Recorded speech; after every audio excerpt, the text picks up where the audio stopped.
but you know, once the, you know, What'd you say?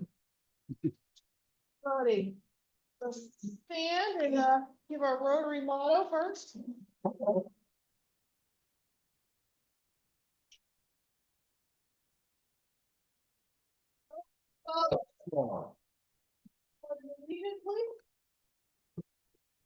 I pledge allegiance to the flag, States of the Republic, which stands one nation under God, indivisible, liberty and justice for all. Jim. Please join in prayer or meditation if you please, as I say, bless this food to our youth and us to thy service. Amen. Have a song today? Oh, You don't have a song? well, now, whoa. What do we do?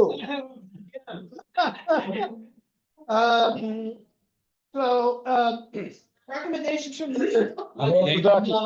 One tree is a big, we are big eyes.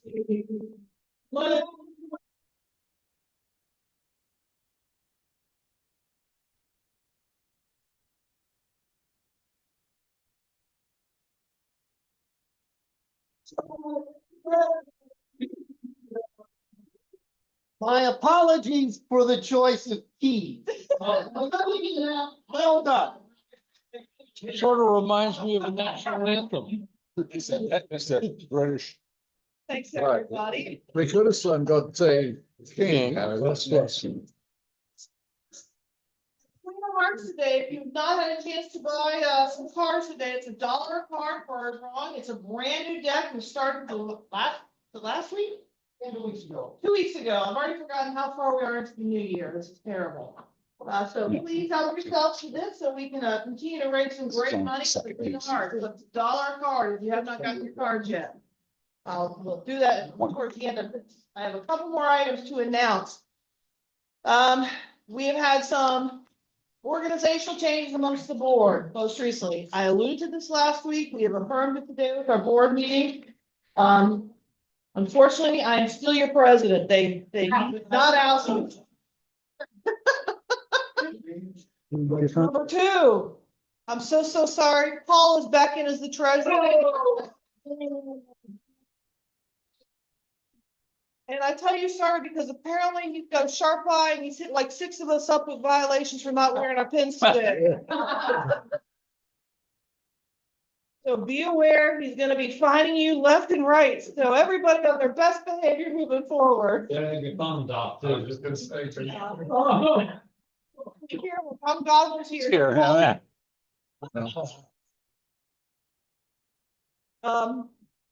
And with that, with Paul coming in as our treasurer, we thank Joan for her staying as our treasurer for a period of time. Because she had other obligations, could not handle everything. So that means Paul came out of being our secretary. Then we had a vacancy in secretary job. Bill Stram has stepped forward to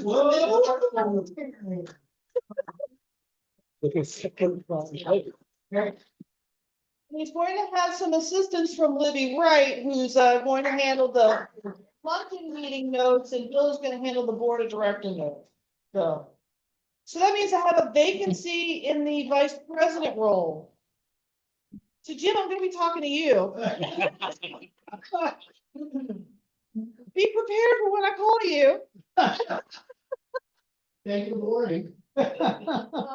And we are still on the hunt to make everyone aware there is still one more position we are filling. It's that time of year that we start looking for who will be eventual president down the road to follow Betty Bibbins, who is our president-elect. She will come in July when my term ends.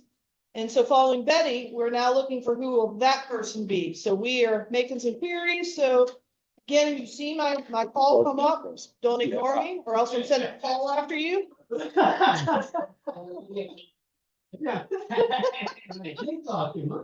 So we appreciate your indulgence for the board as we've had this shuffling of individuals and responsibilities, but We're doing the best we can to keep this club running to your benefit and to the club and the community as a whole. So I I think hope we should have as many presidents from West Virginia. that said, Yeah. sent out, for most people, not everybody, but some people who had some issues with their billing.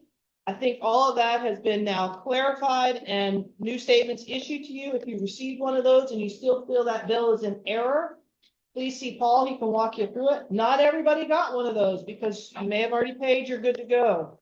We will have new bills coming out, with the new quarter, so Paul will be having those coming out shortly. He was still hunting down one or two folks who had not paid on the crab cake sales, but we are close to wrapping up collecting all of the money on the crab cake sales. And I think as I reported to you at the last meeting, we had a profit of just over, I think it's just over $11,000. Tremendous effort we had. While we did have a board meeting today, I did not put on the agenda the suggestion from John Burtis at our last meeting to increase the price of crab cakes for our next round in July. So we will put that on, John. I haven't forgotten it. We had too much to talk about today.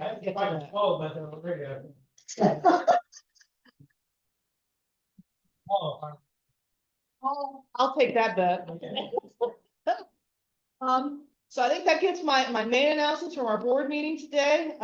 We also want to put on everybody's calendar. If you remember last year when we did our party to celebrate our 100th anniversary, we also started a new event in the park for Art in the Park. It was mid-May, and so we want to continue that. It was always the intent is to make this as a recurring annual event.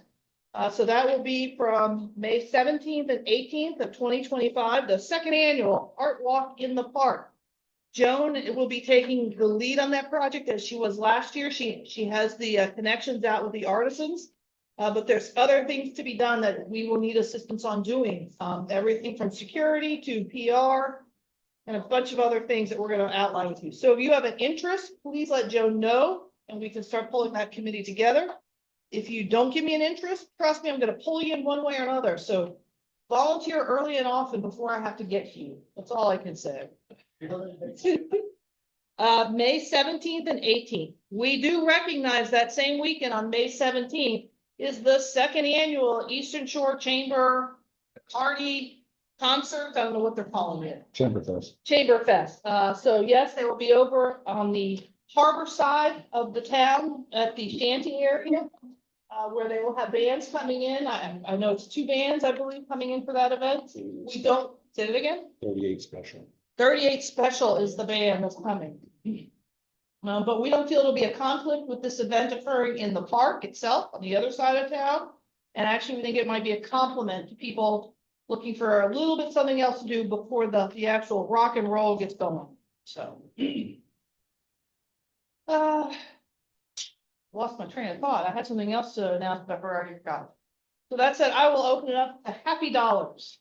Anybody happy today? I know Karen has a great happiness.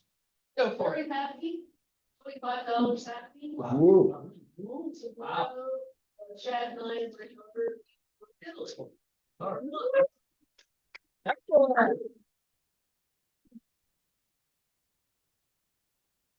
Any other happy dollars today? Bill?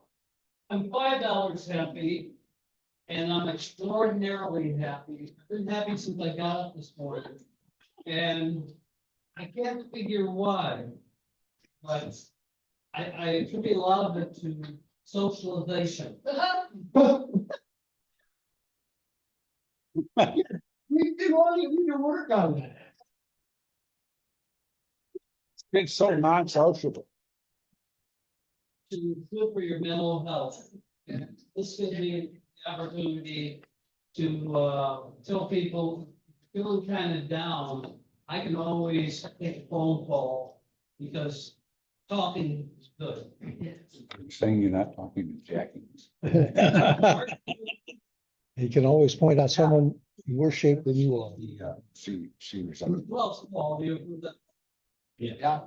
Can he hear you? I don't know. Anyway. I think I saw Burtis. Your hand was up with some happiness. On the theme of socialization, my lovely wife had decided to temporarily deport me to Florida next week because it's either my health reasons or maybe my lack of good social skills. But I'm $10 happy, and maybe send it back Thursday, so I won't see you next week. Oh, Cecile is up for a drinking night. Okay, great. Anyway, so doing the same thing, except I'm being sick with somebody else to put up with me for 4 or 5 days, and then maybe I'll be there. So Bill's getting more sociable. I don't know if that's a good thing for the rest of us. John's in town. Somebody else must be happy with that news. Anybody? Joan? I'm not happy that John's going away and that he'll be back, but I am happy that this is the last week and the Epiphany party is this Saturday. Yay. And I will be grateful when we have it, and I'll be grateful when it's over. And that's $5. Excellent. Any other happy dollars? Yeah, I'm happy that Reach was able to survive till my 9th decade. I turned 80 a few days ago. And dollar Reach. I'm not like John Burton.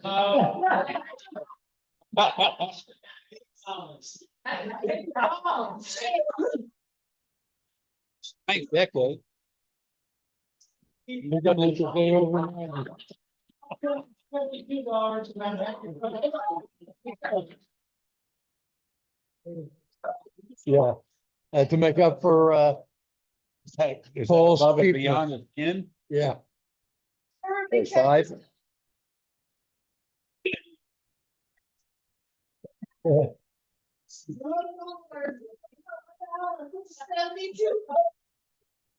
Mr. Strong, I think I would be feeling shamed.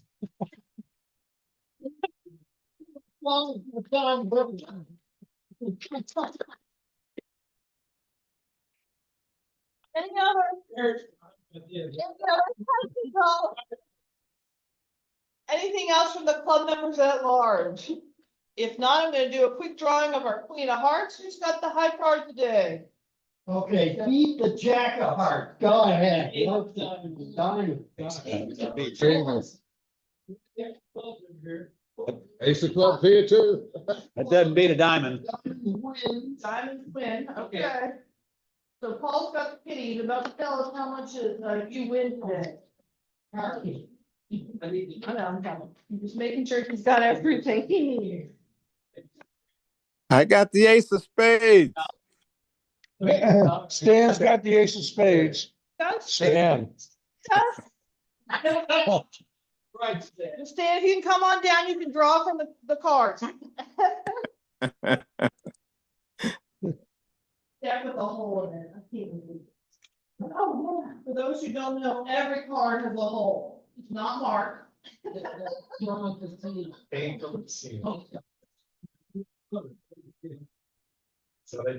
Here's the 2 of diamonds. So we are live for another week of the Queen of Hearts.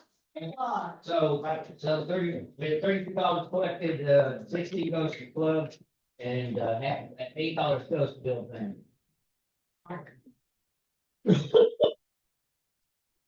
Okay, well, thank you, Bill. So we do have a speaker today, and I'm actually going to turn it over to Jim Rich to do the introductions of our speaker, if you don't mind.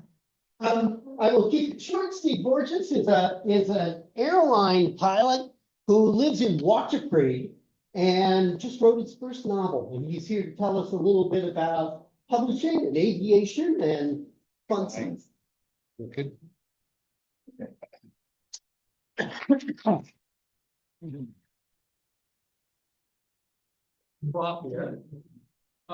So yes, Steve, Gene and I have been living in Wash Creek since 2002. We moved there from Winchester, Virginia. I was a pilot for American Airlines for 34 years, and I don't have to tell you, through the years of 2001, following a terrorist attack, the industry collapsed. You know, on top of traffic absolutely disappearing, we were flying empty airplanes around everywhere. The government was also piling on mandates for bomb-proof doors and security procedures. So costs skyrocketed, revenues dropped through the tank, and I had 2 kids in college, and we had a fish house here, and that was going to become our full-time house. So we sold Winchester and we moved here, and we never wanted to leave. He's perfectly happy. In any case, this has been a 20-year project, believe it or not. It is a truly unique work of aviation themed fiction.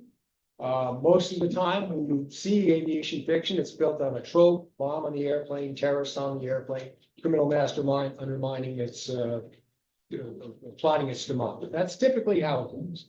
I broke with that entirely. Broke with that because I had my own terrifying experiences as a young pilot that could do better. So anyway, crooked has two definitions. Either one, not a straight path, or two, dishonest. And by the time I was 26, I'd managed it. I mean, I was very crooked path getting to where I finally was from about 1968 till 1975. I'd gone from the honor roll in high school, to dropping out of college, to Vietnam. And I was one of the very last combat troops home from Vietnam in 1973. We actually literally turned out the lights and closed the door when we left that terribly war-torn country. By the time I came home, I'd grown up, finally. And I was looking for a straighter way to make a living and a future. And my dad had been a Pan Am pilot. I grew up with aviation. I mean, I've been on airplanes all my life. In fact, I'll tell you a funny story. Back in about 1955, I was 3 years old, and no one knows temper tantrums like 2 and 3 year olds like I do now. It's like 7 grandsons, and I've still got 2 at 2 and 3 years old. So my dad had a small 2-seat airplane called the Piper Vagabond, and he invited my maternal grandfather to go fly one day. And my granddad, a sweet, very sweet, devout Catholic, lovely man, probably just to be a good sport, decided to go along with this thing. So we get into this little airplane, my father on the left, my grandfather on the right, and me somehow wedged in between the middle, and off we go flying. My grandfather praying for his life the whole time, can't wait to get back on the ground. And finally, as turning back toward the airport, suddenly I burst into tears. A 3-year-old temper tantrum. And my grandfather was terrified. He looked at my father, he said, "What's the matter with him?" He said, "He knows he's going to land." I had no interest in going back. So I was destined to be a pilot one way or another. But as Winston Churchill said about Americans, they always do the right thing in the end, but only after trying every other option. That was it. So between 1968, 1975, I was all over the place. Finally came home and decided I want to fly. This is it. I'm going to get to it. I used my VA benefits to start flight training, and it went very well. I mean, I got all the way through as a flight instructor for a year. So by the time I was 26, I was doing well in terms of progressing in the career. Now, back 50 years ago, if you weren't hired by a major airline by the time you were 30, you're done. You're finished. And the reason for that is because they wanted those 30 years you had until mandatory retirement age 60, to amortize the cost of training. And the initial training is extremely expensive. So they wanted that period of time, and they could afford to do it. They had vast numbers of highly skilled military pilots out there. The competition for the very few jobs during that period of stagflation was extreme. Airlines were hiring at just barely a trickle. Meantime, you had all this competition. So if you're going to compete as a guy like I did, like I was doing outside of the military, it's very, very tough to do. But I was making good progress. And by 1978, I was a 26-year-old captain flying DC-3s. I don't know if you're familiar with those at all. They were World War II vintage airplanes. The first airplane that the airlines were actually able to make a profit with. It's a radial engine, twin engine airplane, has a tail wheel rather than a nose wheel, can land on almost anything, still in use today in many places. But for me at the time, I was flying for a small freight operator out of Philadelphia. And freight airlines, passenger airlines, and particularly freight airlines, operate on the slimmest of profit margins. I mean, picture yourself walking along a 2-foot wide path with a granite wall on the right and a 1,000-foot drop on the left. And that's how it goes. There's not much upside, a whole lot of downside. So in order to make these things work, there had to be a lot of rule bending. And that's where the second part of the crooked definition comes in. Dishonest. In other words, not so much that we were felonious, but we had to bend rules to get the job done. There was simply no other way to do it. The airplanes were poorly maintained, poorly equipped. We were flying 4 and 5 nights a week in all weather all across the Northeast. Same weather that the airlines are flying around in, but the very best of it. We were doing it with these terrible old, poorly maintained airplanes. So that was my first taste of it. Well, after about a year of that and a couple of incidents, life-threatening, career-threatening, FAA violation, that type of thing, I decided it was time to move on. So serendipitously, I got a call one day from a guy who knew a guy who knew a guy who knew a guy who was looking for a pilot who knew a guy. And I thought, you know what, I'll take it. It was an offer to fly DC-8s. This is a massive leap in experience and qualifications that I did not have. And these people certainly weren't going to train me, but they were willing to give me the job if I was willing to become a gopher, which is what they needed. They needed somebody to help put this operation together. Now, the operation was for flying Muslim pilgrims on the Hajj. Annually, Muslims have a sacred obligation, once in a lifetime, but a sacred obligation to go to Jeddah, go to Mecca. And the airlines that fly these people, it's an extremely lucrative thing for them to do. Unfortunately, there's nothing else all year long. It's just that, but it's very, very lucrative. So there's, needless to say, a lot of crooks and a lot of bad people who get into this type of thing at that time of the year, or yes, particularly 50 years ago. I don't think it's so much the same. Anyway, I said, yes, I'll take the job. I needed that heavy jet time to be qualified, to be competitive with military pilots, or so I thought. And off I went. Bought an airline ticket on Eastern to Miami Airport, met up with these guys. And I'm telling you, I mean, I knew it was going to be shady and I knew it was going to be bad. I had no idea what it was going to be. I mean, it was the most bankrupt, backward, incompetently underfunded, crazy operation. I would have loved to have written a book. But the only book I could have written about it would have been nonfiction, and nobody would have believed it. I had to make it fictional to make it believable. So in the end, I went and I backfilled all the crazy things that they could have never gotten away with, but we did, and I made it into a story, and that's what I did. It was basically a fictionalized version of of events that I was inspired by in the course of my. So one other thing I have to say is, although I was doing a lot of things wrong back in those early days, one thing I did get right, that young lady sitting over there. Gee, this year will be our 50th anniversary. One thing I did right. There's that. So anyway, well, writing a novel. Boy, oh boy, oh boy, was that an experience. I've done some nonfiction writing, technical writing. I was a check pilot with American Airlines. I've written a number of articles for flight training magazines, and nonfiction is pretty straightforward. It's research, it's what you know. Keep it interesting and moving and pretty easy to write. Novels, fiction is a whole different thing. So I had to learn how to do that. And my intention was not just to write book. I mean, self-published books get a bad reputation because people write them for their own purposes, their own reasons. They want to write a family background, some family history or something. It's just to sit on their shelves and say, I wrote a book. I intended mine for commercial publication.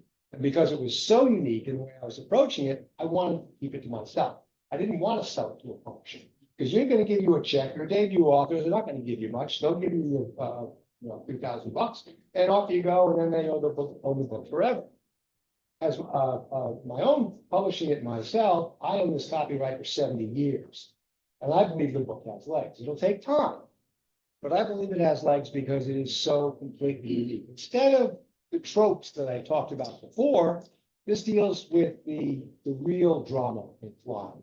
It deals with what's in the hearts and minds of the crews flying the airplane and the decisions there, and particularly those decisions made by small airlines who have to bend rules to make things work. Now, of course, there's a price to be paid for that. And that's paid for, you'll see in the course of the novel. But there's simply no other choice. So I don't think it's ever been done before. And at the same time, done in a way, there's commercial fiction on one end, we were talking about before in terms of the tropes, and then there's literary fiction on the other, where it's all about characters. William Faulkner said the only thing worth writing about is the human heart in crisis with itself. And that's fine for writing is high art. The problem with that is what Mark Twain said about it. Classics are books everybody talks about and nobody reads. So in this case, I wanted to sort of bridge that gap. I wanted to shoot down the middle, and there's a way to do it. It's called upmarket fiction, in a derogatory way, book market fiction, but it embraces both. It's both character driven. It's the people who are moving the story, but there's also an action. There's also a plan. There's also external events that are going on.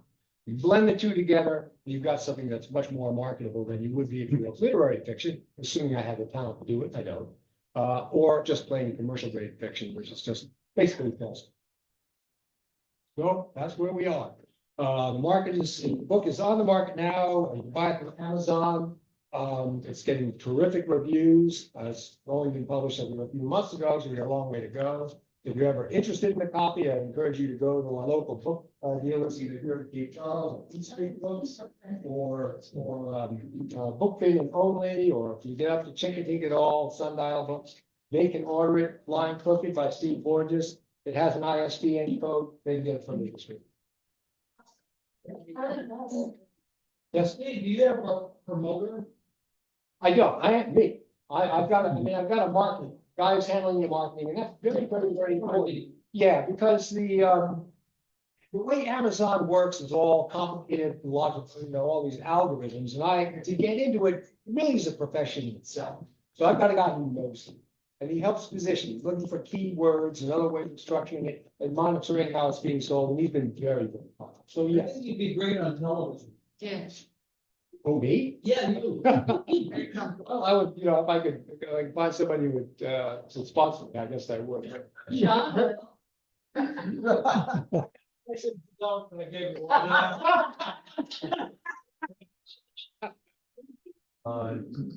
But it's tell the process of self-publishing. yeah, be careful, because there's a lot of crooks out there. And they're very, very slick. I didn't get involved with a crook, but I got involved with a competent man. The book was supposed to be done both. He did a beautiful job as the print edition, very happy with that. But the contract called for him to also produce it in ebook. A lot of people are still buying you.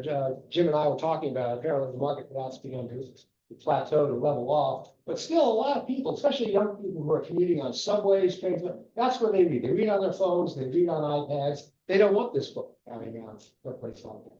So that's a big market that I need to tap into that I'm not right now. And now it's all a matter of formatting. The way you format a book for print and format a book for ebook are very, very different. He screwed it all up, and I'm screwing it up then. But that's going to take a while, probably be another month or two. But I'm working with copy editors and book designers that will get that. Did I answer your question? I'm sorry. Oh, self-publishing. Yeah, so there are many, many, many publishers. I highly recommend, if you're thinking of writing a book, I'd highly recommend using readsy.com. Readsy screens these people. I've had very good luck hiring developmental editors, copy editors, proofreaders, just about anything you can find on Readsy. So if you wanted to, there's better alternatives than I chose. I kind of took the back road, like everything else. Took the back road, found a publisher, and I wasn't happy. But yeah, it's not hard. It's very easy. But I highly recommend knowing what it is you're writing. What are you writing for? I had a friend who wrote a book with the intention of it being sold to church, to raise revenue for the church, and that's fine. You don't need to get that involved. So people may not even read that book. It's just a donation for the church. But if you're looking at commercial sales, then you need to be very careful. You've got to go through the whole process, write the book, hire a developmental editor to go through it, help you weed out the naughty parts, problems in the plot, problems in characters, that sort of thing. Then a copy editor to help you clear up the writing, tighten up, and then finally a proofreader to find out all those mistakes that you've made along the way that escape your own. So it's a process, and it's expensive. So most people don't choose not to do that. If you're thinking of commercial sales, then you want to go the traditional route, and that's an even bigger problem. Because traditional publishing, what I would typically do and what I started doing, sending out what they call query letters. You find a literary agent, and there's literally thousands of them in the United States alone, not to mention England, Canada, and other English-speaking countries. You find a literary agent, and then the real work begins, because you gotta find, are they taking submissions? And if they're taking submissions, you have a book that matches what they're looking for. If you don't have a book that matches what they're looking for, do you have a book that's similar to that of books they represent? So each and every one of these things that you're writing requires an immense amount of research. It's very time consuming. And by the time you're said and done with it all, what's it like doing? It's like rolling up your letter, email, tucking it into a bottle, putting a cork on it, and tossing it into a Chesapeake Bay. Because you'll never get a response. Or if you do get a response, it's gonna take months. So you don't know, do they like it or not like, they even look at it? And on top of that, as I learned over time, there's a lot of other barriers to entry for a debut author like me. Number one, does he have an MFA? Master of Fine Arts from from a leading institution. Does he have a large social network following? I've got 10. So that's not gonna cut it. Does he have a publishing record? Oh, this is typical catch-22, right? So you're gonna, and then on top of it all, how long is your novel? Well, it's 130,000 words. No thanks. They won't even look at it. 90,000 words is the sweet spot for a debut author.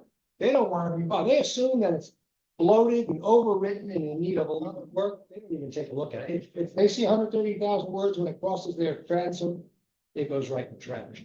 So there's a lot of it. There's a lot of it. It's a shame, really. I mean, you think of the movie Amadeus. I don't know if any of you guys ever saw that, but there's a scene in it in which the emperor of Austria at the time was talking to Mozart. What's that? Too many notes. Yes, exactly. Too many notes. And he said, what are you talking about? There's only enough notes to make the music. Exactly. That's exactly right. And it's the same thing here. There's enough words in the book to make the story. But if you're over the barrier, no. And you know what? It's honestly, in fairness to them, it's just a way of cutting.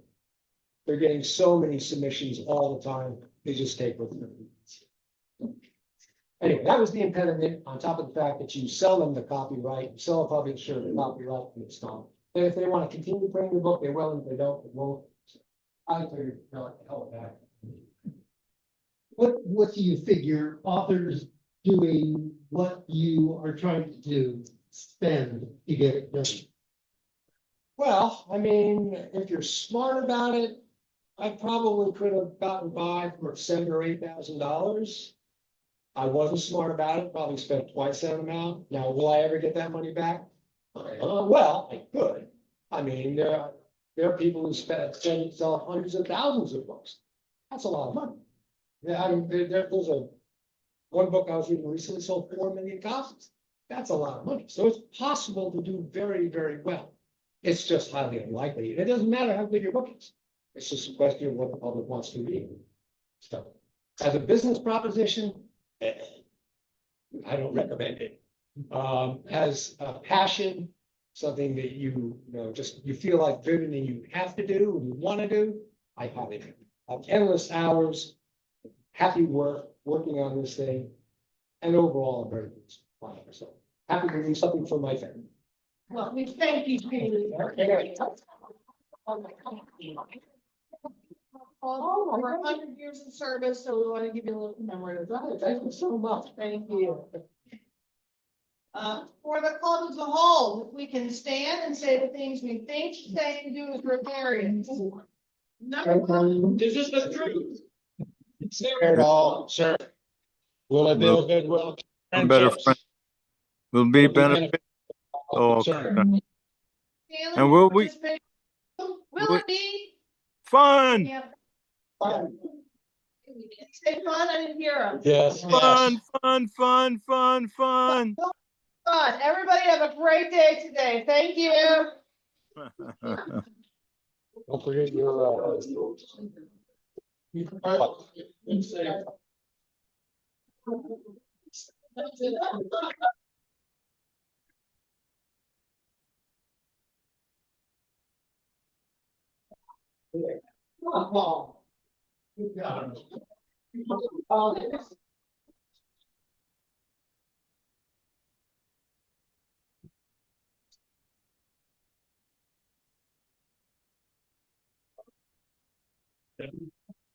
Am I officially?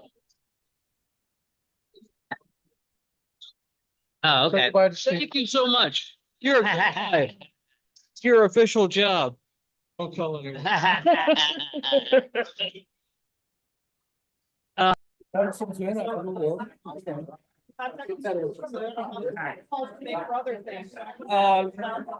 Yeah, Stanley was on, Yeah, Zoom. I think she wrote that down. Okay. Oh, Good meeting. Good meeting. a message came up and said your microphone and speaker. Oh, okay, not camera. Yeah, What about him? It's okay. They're working? Okay. Yeah. Yeah, because, Good. yeah, it's working. I'm. All right. So,